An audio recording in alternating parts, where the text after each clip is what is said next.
प्यारे बच्चों, देखिए अभी हम क्लास 8 की बात कर रहे हैं। क्लास 8 में एक चैप्टर है साइंस में, एक्सरसाइज 2। अभी माइक्रो ऑर्गेनिज्म, ठीक है, माइक्रो ऑर्गेनिज्म जिसे आप नगण्य आंखों से नहीं देख सकते हैं। नगण्य आंख से किसको नहीं देख सकते हैं आप? उसको देखने के लिए कंपाउंड माइक्रोस्कोप की आवश्यकता पड़ती है। तो नगण्य आंखों से जिसको आप नहीं देख सकते, जैसे अभी अगर हम एग्जाम्पल पूछ दें एट टाइम दिस समय कि किसको नगण्य आंखों से नहीं देख सकते हैं, तो हमको लगता है कि 110% लोगों का यही जवाब होगा कि सर कोरोना को हम नगण्य आंखों से नहीं देख सकते।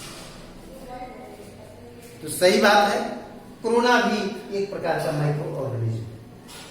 लेकिन माइक्रो ऑर्गेनिज्म दो तरह के होते हैं। एक माइक्रो ऑर्गेनिज्म वो भी है जो आपके यहाँ दही बना रहा है, और दही आपके लिए कितना इंपॉर्टेंट है, कितना लाभदायक है, ये आप लोग देखो। वो भी माइक्रो लैक्टो जो बैक्टीरिया होते हैं वो उससे इंप्रूव करते हैं। आप बेकरी जो ब्रेड वगैरह जो खाते हैं वो भी उसका इस्तेमाल है। तो बहुत सी बात है। तो आपको इसमें बताया जाएगा कि आपका दोस्त कौन है और दुश्मन। तो इस वीडियो में आपको दोस्त और दुश्मन वाले इसका डिफिनेशन और इसके अंतर्गत 5 चीज जो इस चैप्टर में आपको पढ़ाया जाएगा, उसमें बैक्टीरिया, फंगी, प्रोटोजोआ और अभी 4 चीज, ये चारों के बारे में बताया जाएगा। इन चारों का यूज क्या है, कि आपको कैसे हार्म करते हैं, ठीक है, और इनका आगे डिजीज में कैसे वाहक बनते हैं। तो यही 4 चीज है। माइक्रो ऑर्गेनिज्म का डिफिनेशन, बैक्टीरिया क्या है, फंगी क्या है, प्रोटोजोआ और तो ये जो चैप्टर का एक्सप्लेनेशन करेंगे अभिषेक Sundaram, command Abhishek Sundaram. Good morning. Today I am going to teach you microorganisms, friend and foe. Microorganisms means definition है ये, extremely small organisms that cannot be seen with naked eyes are called microorganisms. Micro means छोटा, बहुत छोटा, और organism means कोई भी चीज, वस्तु, जैसे आप जानते हैं। And microorganisms means that cannot be seen with naked eye. अगर नग्न आंखों से नहीं देख सकते हैं तो किस चीज से देख सकते हैं? That is microscope. एक होता है माइक्रोस्कोप, कंपाउंड माइक्रोस्कोप, जिससे हम माइक्रो ऑर्गेनिज्म को देख सकते हैं। And what are microorganism? Examples क्या हैं? तो माइक्रो ऑर्गेनिज्म के एग्जांपल्स जो हैं बैक्टीरिया, फंगी, एल्गाई और virus etc. Now the microorganisms are in very major groups, so they are classified into 4 major groups. Microorganisms are classified into 4 major groups. Microorganisms are classified into 4 major groups. जैसे कि microorganism की संख्या देखकर उसे 4 बड़े बड़े groups में बांट दिया गया है, मतलब जो उनमें से कॉमन थे। पहला bacteria. Bacteria means you know bacteria, जीवाश्म, and now the next is protozoa, fungi, algae. And now you can ask me that virus is also can't seen by naked eyes, so it also can be microscopic. So virus is not a microscope because microorganisms, because it is non-living things. Microorganisms are living; they all are living. But in the case of virus, जो virus है, now they 4 microorganisms are living, but in the case of virus, जो virus है वो non living है। क्यों? Because जो virus होता है ना, ये किसी सेल के अंदर जाके रिप्रोड्यूस करना शुरू होता है, मतलब जब तक वो किसी सेल के अंदर नहीं होता है, so it can't reproduce, it a non-living thing. So whenever it get into an organism, so then it is called living. So it is an exception. And now I am going to tell you about bacteria, protozoa, fungi, algae one by one. So bacteria. The first part is bacteria. They are very small. वो बहुत ही ज्यादा छोटे होते हैं, जैसे कि बताया microorganisms are can't seen by naked eyes, और they are also single celled microorganisms. उनमें बस एक ही सेल होता है, only single cells which have cell walls. जो सेल होता है उस सेल में सेल वॉल तो होता है बट ऑर्गेनाइज न्यूक्लियस और अदर स्ट्रक्चर्स नहीं होते हैं। अदर स्ट्रक्चर्स मतलब माइटोकॉन्ड्रिया और भी चीजें होती है, जैसे सेल्स में और भी चीजें प्रेजेंट होती है, जैसे कि माइटोकॉन्ड्रिया हो गया, न्यूक्लियस हो गया। सो इसमें जो है ऑर्गेनाइज न्यूक्लियस नहीं होता है और अदर स्ट्रक्चर्स नहीं होते हैं, लेकिन सेल वॉल होता है। जो बैक्टीरिया होता है वो इस तरह का शेप होता है, rod shape. It is rod shaped bacteria. जो in the bacteria when you will see by a microscope, अगर आप माइक्रोस्कोप से देखेंगे तो it will sound you like that, ये ऐसा कुछ ऐसा दिखेगा। अब नाउ बैक्टीरिया से डिजीजेस क्या होते हैं? Cholera it has started from 1720 and then after typhoid, tuberculosis, TB and etc. The second part of microorganisms are fungi. Fungi are a large group of organisms which do not have chlorophyll and which have chlorophyll and do not photosynthesis. मतलब ये जो fungi है इनमें chlorophyll तो होता है, chlorophyll होता है but do not photosynthesis. That's why reason there. जो फंगी है, जो काई होता है ना, काई ग्रीन कलर का होता है, वो जो लगा होता है, ठीक है, उसे ही कहते हैं fungi. Fungi are large group of organism which do not have chlorophyll and do not photosynthesis. ना तो क्लोरोफिल होता है और न ही फोटोसिंथेसिस करते हैं। ये मैं इसलिए बता रहा हूं because they are green. Photosynthesis, so this is the type of fungi, bread mold. So this is the color all green and this is type of fungi. Now fungi, example of the fungi is yeast. Yeast is a best example for the fungi and yeast is a friendly microorganism. It helps us in the baking of bread. And next is mushroom. It is also a fungi. Now, fungi उगते कहाँ हैं? Where? Fungi prefer warm and moist places to grow. Warm and moist place. Fungi जो है गर्म और नमी वाले स्थान, जिस स्थान पर गर्मी और थोड़ी नमी होती है वहां पर उगना ज्यादा प्रेफर करते हैं। They prefer most where the warm and moist places. So yeast, mushroom and etcetera are also called fungi. The third part is algae. Algae is a large group of simple plant-like organisms. Example spirogyra. What is definition? Definition कह रहा है कि algae जो है बहुत ही बड़ा, मतलब बहुत ज्यादा simple plant like organism. Plant क्या होता है? प्लांट जैसे हम लोग देखते हैं, प्लांट ऐसा होता है, कुछ लीव्स होते हैं, इस टाइप का होता है प्लांट्स। तो इनके छोटे छोटे, बहुत छोटे छोटे, everything we are reading just we are very small because all are microorganisms and microorganisms are the microscopic organisms. So the example spirogyra. सो जो algae है एक्वेटिक हैबिटेट्स यानी पानी में उगना ज्यादा प्रेफर करते हैं। Means algae prefer aquatic habitats to grow. And here spirogyra, it is the structure of spirogyra, how it looks when you see it through a microscope. जब आप माइक्रोस्कोप से देखेंगे तो spirogyra कुछ ऐसा दिखेगा आपको। The next part is protozoa. Protozoa are a group of single-celled microorganisms which are classified as animals. So जो प्रोटोजोआ है एक ग्रुप होता है, मतलब सिंगल सेल, उसमें जो हर एक माइक्रोऑर्गेनिज्म जो होता है वो हर एक माइक्रोऑर्गेनिज्म सिंगल सेल का होता है और उनको एक एनिमल के तौर पे उनको क्लासिफाई किया जाता है।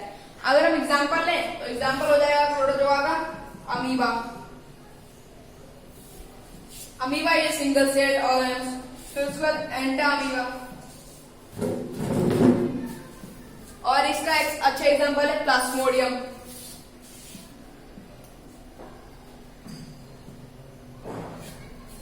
सो जो डिजीजेस भी होते हैं प्रोटोजोआ से डिजीजेस भी होती है। प्रोटोजोआ से डिजीज होती है डिसेंट्री, मलेरिया। तो मलेरिया होती है मच्छर से। So that mosquito is called Aedes female mosquitoes. So this female mosquitoes are also a protozoa. So Diseases are dysentery and malaria.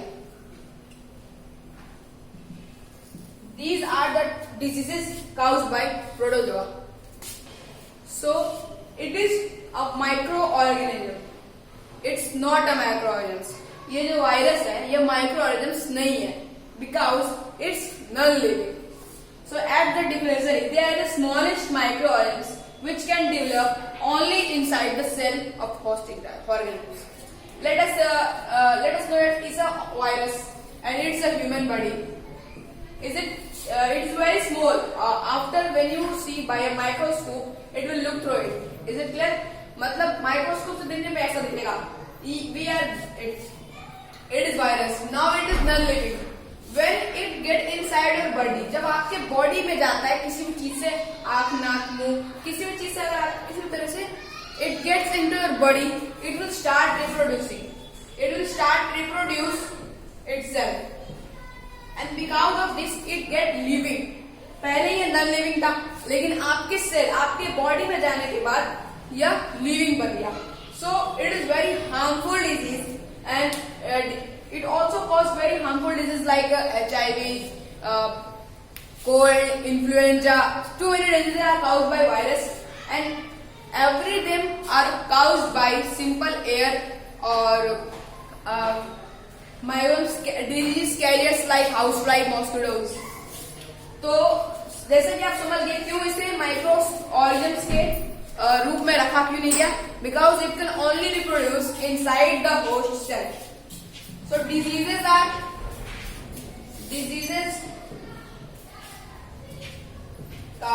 so virus. Now diseases caused by virus, common cold, खांसी जुकाम, influenza, polio, chickenpox. Now one thing is common in all these. एक चीज common है, that is they all are communicable disease. Like the most very full example is coronavirus. The coronavirus it is spreading by touch, sneezing, and you can say it is also a communicable disease.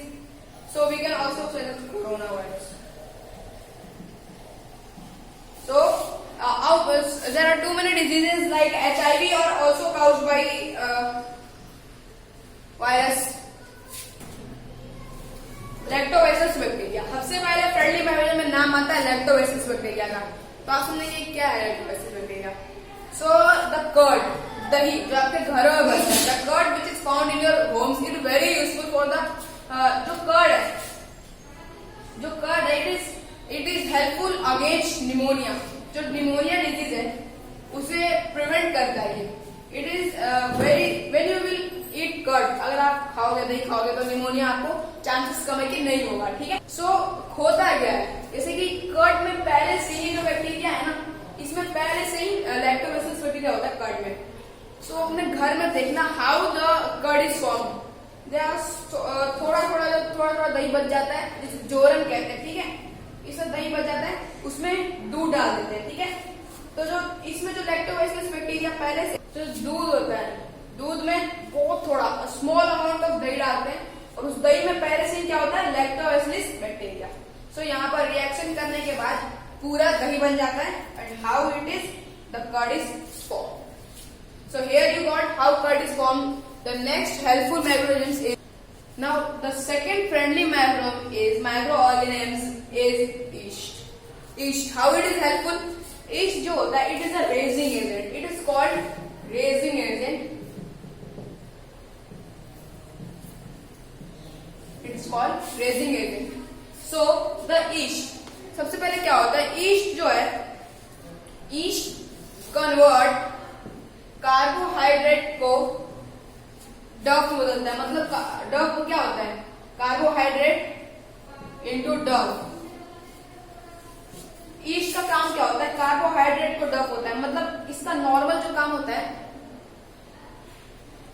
East carbohydrate को Dove में बदलता है in the presence of CO2.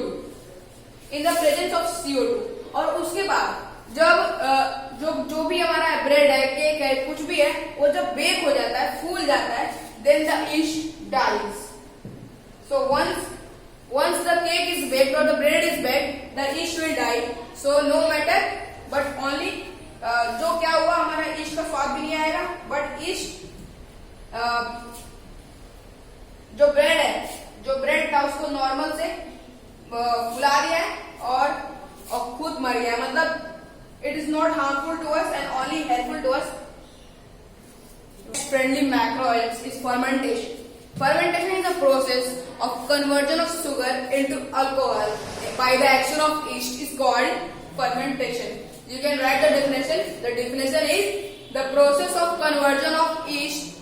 The process of conversion of sugar into alcohol by the action of yeast is called fermentation. So the fermentation, it is a process which is discovered by Louis Pasteur.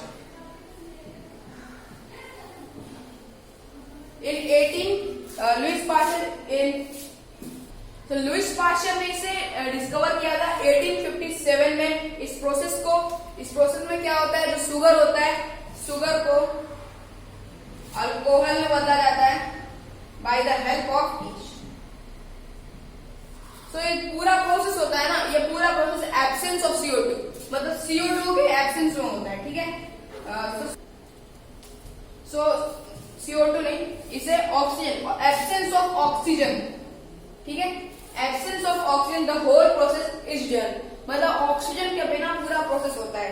और इससे पहले मैं बताया था east, तो east जो होता है वो कार्बन डाइऑक्साइड के एब्सेंस में होता है, ब्रेक हो जाता है. ठीक है, तो next friendly microorganism is vaccination. Vaccination is the process of defeating the bacterias, virus, जो भी किसी भी चीज के खिलाफ, जैसे कि हम बोलते हैं एंटीबायोटिक, तो एंटीबायोटिक हो जाएगा बैक्टीरिया के खिलाफ, तो उसी वैक्सीनेशन होता है. किसी भी चीज की वैक्सीन बनाना, तो सबसे पहले it is discovered by Alexander Fleming in 1929.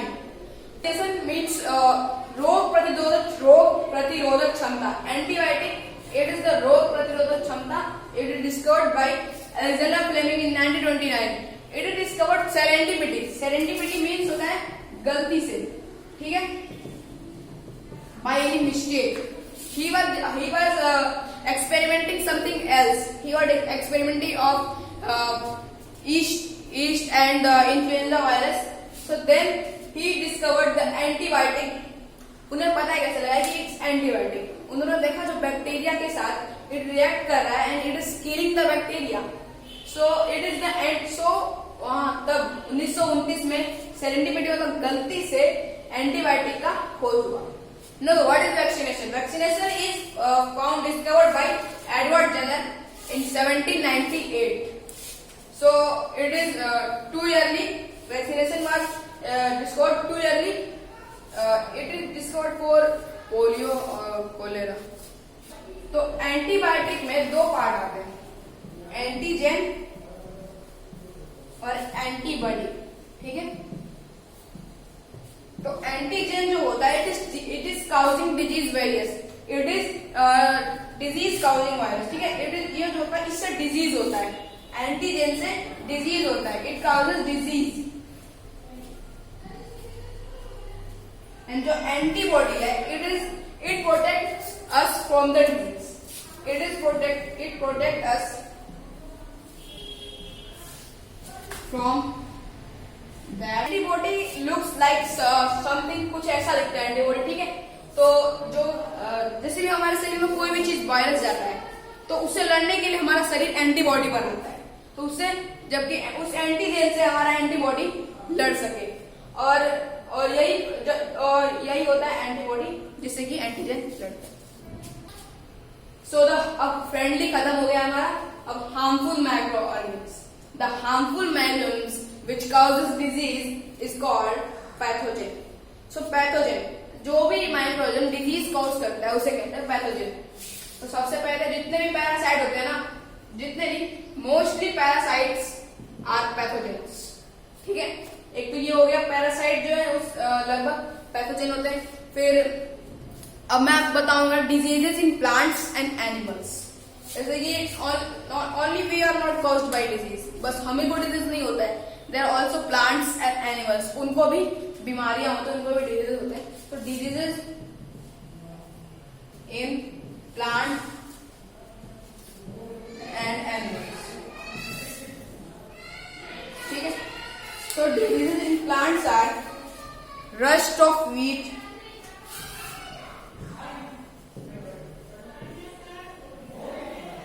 about diseases you will know in higher classes or the next or upcoming chapters. Late blight of potatoes.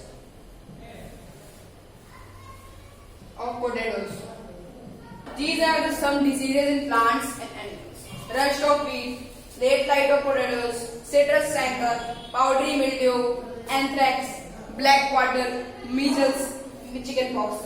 These two are also found in humans. So here we discussed friendly migrants, discussed harmful migrants, and now we will going to discuss food poisoning and the preservation of food. रोक दिए इसे खाली topic को खाली बोल देना पढ़ाना मत हैं हम आओ देखो ना इसमें और क्या है प्रिजनर फूड में देखो तो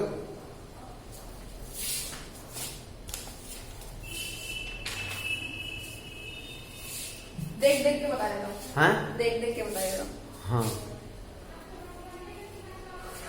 बोल दी ऐसे बोल दो कॉपी हाथ में लेके बुक लेके ठीक है स्टार्ट करते हैं हाँ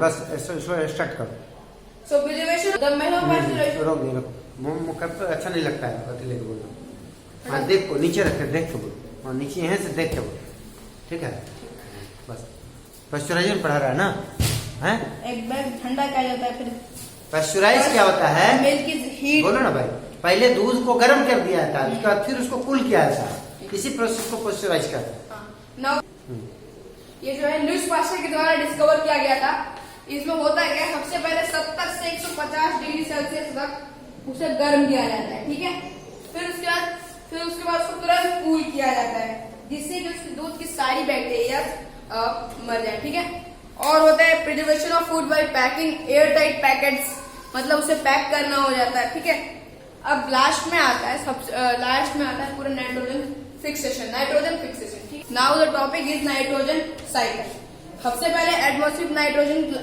जो गैस है वो नीचे जाता है इसी की नॉर्मली बताता है जैसे घास है ठीक घास में नाइट्रोजन होता है प्लांट्स में तो वो जो नाइट्रोजन वो खाया जाता है डियर के द्वारा फिर डियर को कौन खाता है वो टाइगर फिर जब टाइगर खाता है तो उसमें टाइगर में नाइट्रोजन है अभी और जब टाइगर मर जाता है देन द टाइगर डाइज तो उसका जो नाइट्रोजन गिरा वो प्लांट सॉइल में मिल जाता है फिर वो जो नाइट्रोजन है फिर वापस पहुंच जाता है उधर तो it is so when decompose जो टाइगर का मरा हुआ जो भी जीवाश्म है वो जब डिकम्पोज हो जाता है तो वो सॉइल को फर्टाइल करने में हेल्पफुल होता है यहाँ पर हमारा वीडियो खत्म होता है that's our first video of